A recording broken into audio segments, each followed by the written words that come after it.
Again, you're looking roughly for a ratio of 5 parts of brown material to 1 part of green material.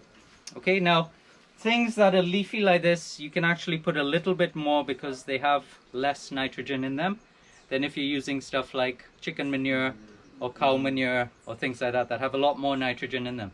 So even though we've put quite a lot of green material here, that's okay. Now if you left this on the ground and it turns brown, the nitrogen actually comes out of it. Right. All right, so I'm going to take some of y'all down there and we'll just collect more green material. Johnny's over here. Some of y'all can help him take stuff down. All of this green material along the edge here can cut down and bring over here while you'll chop stuff up.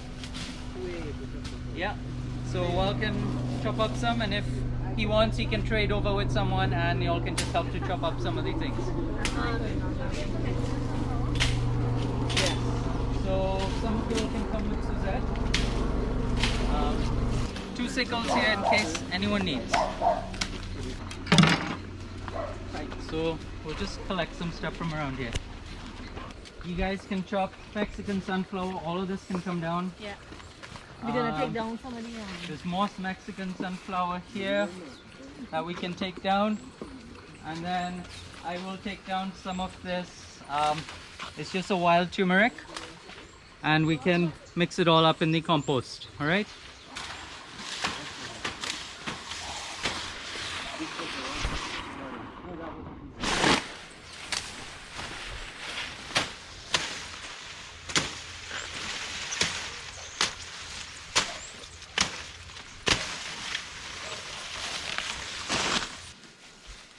So when you're starting your compost heap, you want to have material that will allow air to come in from under it. Alright, so all of this stuff like this, that's kind of more twiggy, you're going to put it at the bottom. Right, so you saw how quickly we just took anything that's green material within the environment. We weren't really that careful about it. It can all turn into good compost. Right? Too short? No, that good. That good. You just want to chop that one up. Right, and I'll put it in. So we're just going to make a small compost pile to start. And again, by having all the twiggy material underneath, you're getting air that's coming up from underneath. Right, so this is the base. This is what you're starting with.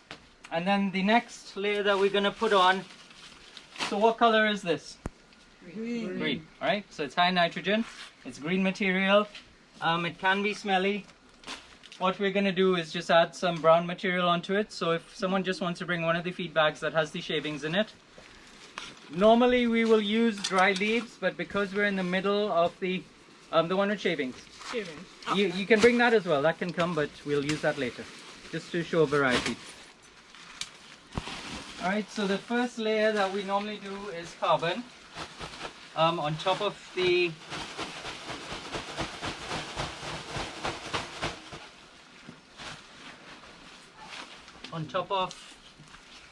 twiggy material. And really you want to use the carbon because it'll soak any of the juices that are coming out from when we start piling on other stuff as well. Alright, so it's rich in carbon. It'll also soak up. So we have some kitchen waste. Right, so this is some of the kitchen waste that came out of Malia's house. All of this can go into the pile. Alright. That's your green wet layer.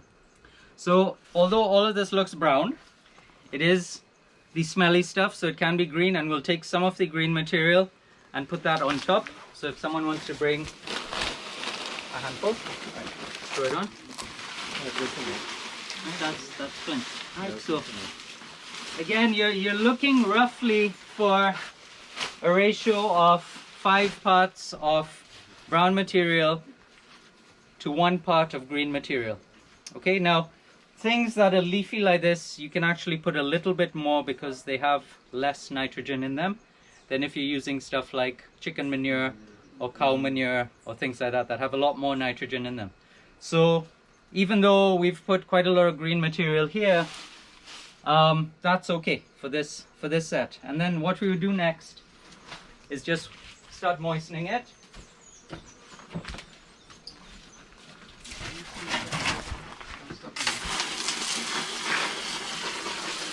Right, so it's a good idea to just keep it moist as you're building your layers. So like Brian in the video said, you're building like a sandwich right now. Right, so that's good there. Okay. You can use stuff like shavings. You can use stuff like brown leaves. We have some of the palm leaves there that are brown. Those are dry. If that can get chopped up, we can use that on the next layer. So if you just want to chop it up. Yeah. Okay. Pretty. Maybe bring a next 2 handfuls.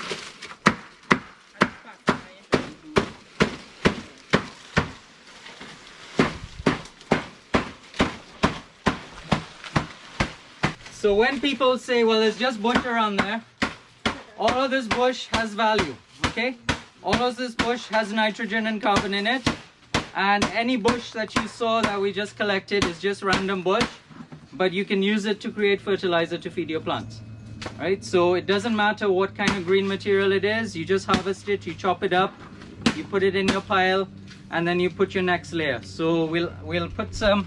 So what I also have over here is compost that's already finished, and I'll sprinkle a little bit of it on top just to help get the bacteria growing in here quicker. Right, so it's just a small amount that we'll sprinkle on top.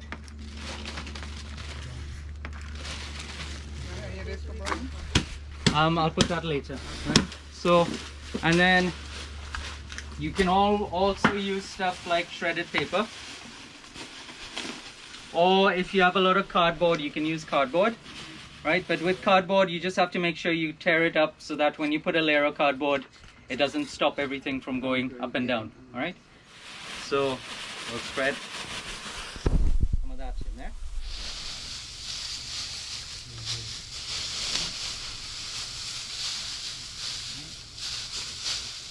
So again, as long as there's no color in the paper, it's pretty safe to use. And then we'll give it a little soak in again.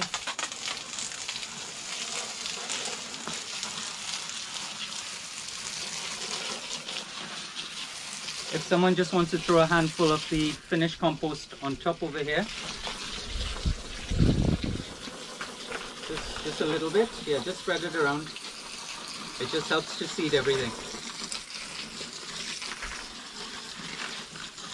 Okay, that's good. Right. So this again is a brown layer, all right, because it's rich in carbon. There is some waste that we brought from down over there. So again, this would, oops. So all this stuff that's going on over here is just stuff from the workshop, all right. Some of it is brown, some of it is green. Because it's just a little, we'll throw some of the, and this is just from the mushrooms. Okay, so this is leftover from the mushrooms. This already has all kinds of good stuff growing in it. Right, so I'm just gonna throw it in here. And that's going in as brown. Yeah, this is growing in. It's also going in just as microorganisms as well. Okay. All right. Right, so as long as you keep doing these layers, you tend to be good. Let's throw some more green on.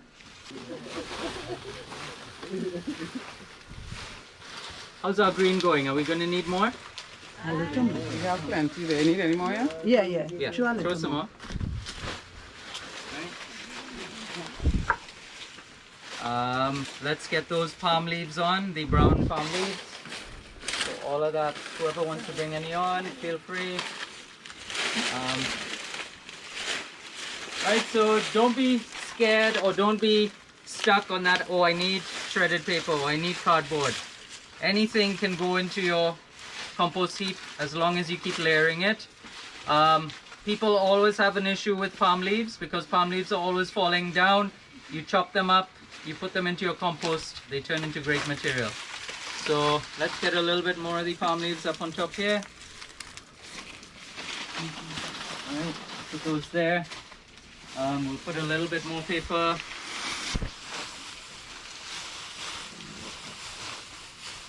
And then Water. we'll wet it again.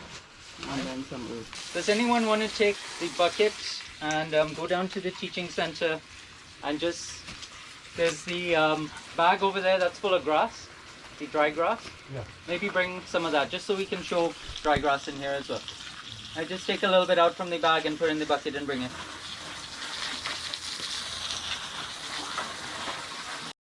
Okay, as Brian said, we want to make it looking professional.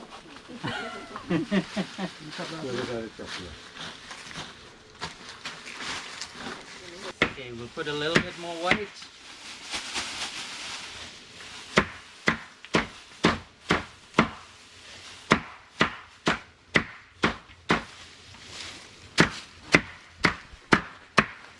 Good to have one of these that's at waist height, so that you can stand up to do it.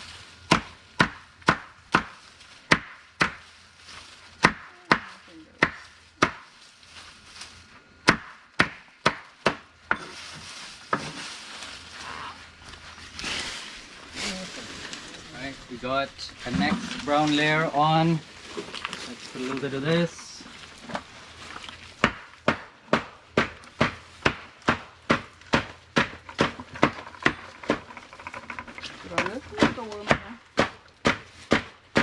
Yeah, that can go. Right, so you can bring in, as the green material gets ready, we can put a next layer of green.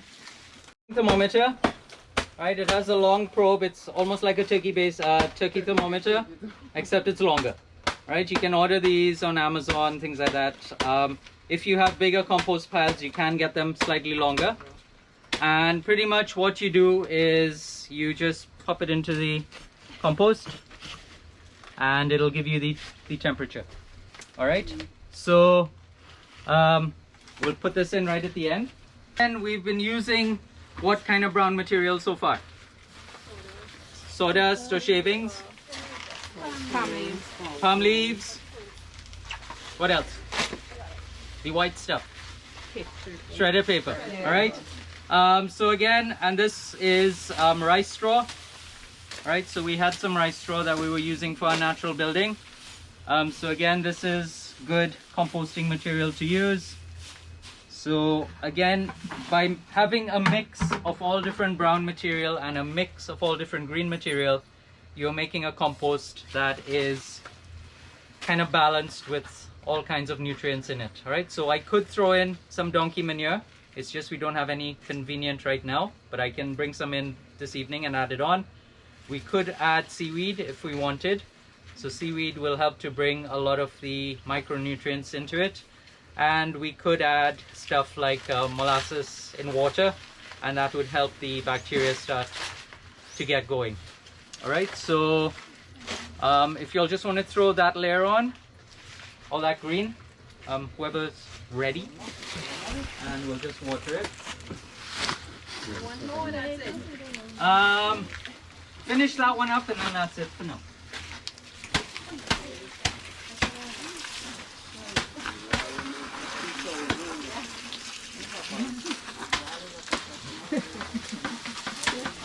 If I didn't have my gloves, I would take those.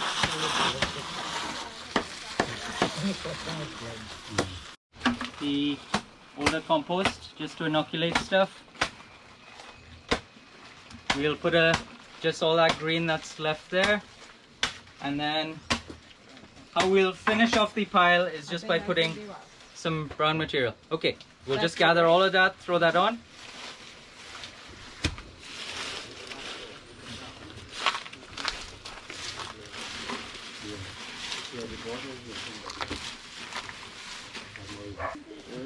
Okay, and we have a little bit of chicken manure from the pen.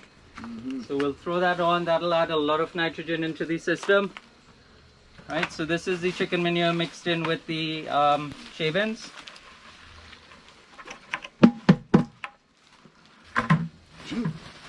And then we will give it one final soak in. So right now the temperature will just be room temperature, which is around 80. All right, but what I'll do is put the thermometer, we'll cover it after we finish putting the shaving. And then tomorrow morning we can check it, and if it's got going, it'll start showing you that the temperature is hot, and then it'll just keep rising for the next couple of days. So the final process is really covering up the pile with a layer of brown material. Right, and ideally you want to cover as much as possible just to stop flies from getting in. All right, so we didn't use too much food waste, so this won't attract too much flies anyway, but there is some chicken manure in here, and we'll just coat everything with these shavings.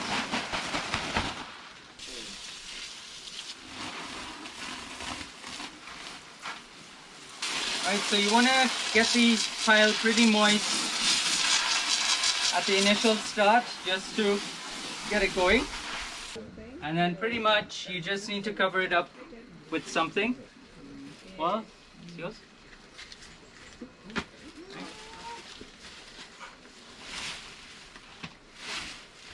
Cover it up with the shade cloth.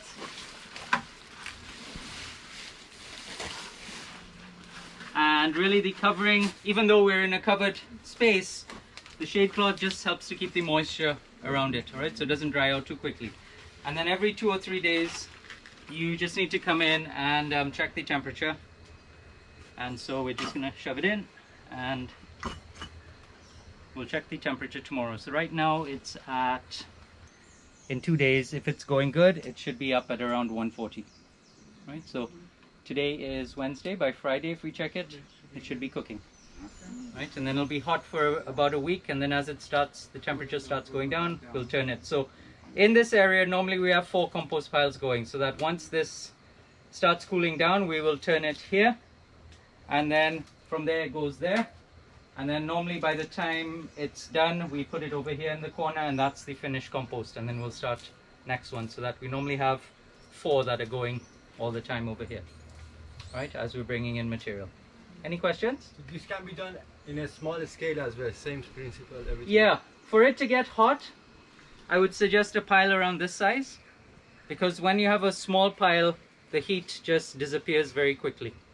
Right, but if you can make a pile at least this size, you can make a much bigger pile, and you can come up 4 feet. Put it in a drum, sir? You could put it in a drum, just make sure there's holes so that water's not collecting in the bottom. Right, otherwise it'll get anaerobic. So you can do it in a drum, but the problem is when you need to turn it, Take it out. or you need to stir it around, it's difficult to do it in a drum.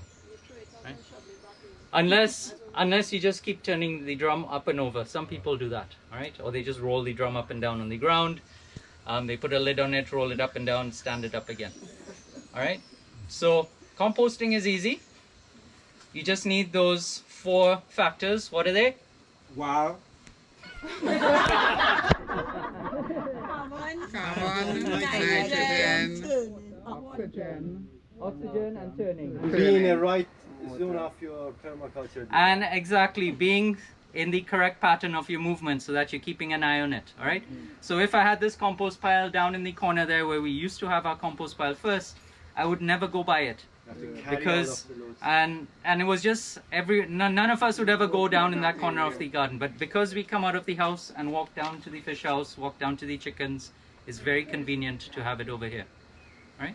And it's far away from the house in case there's any smells or anything, but like I said, if you do it well, within 15 minutes you're not smelling anything. The smell goes, right? And then you will get crappos and things like that coming around because they will be eating all the other bugs that are around here, but they're fine.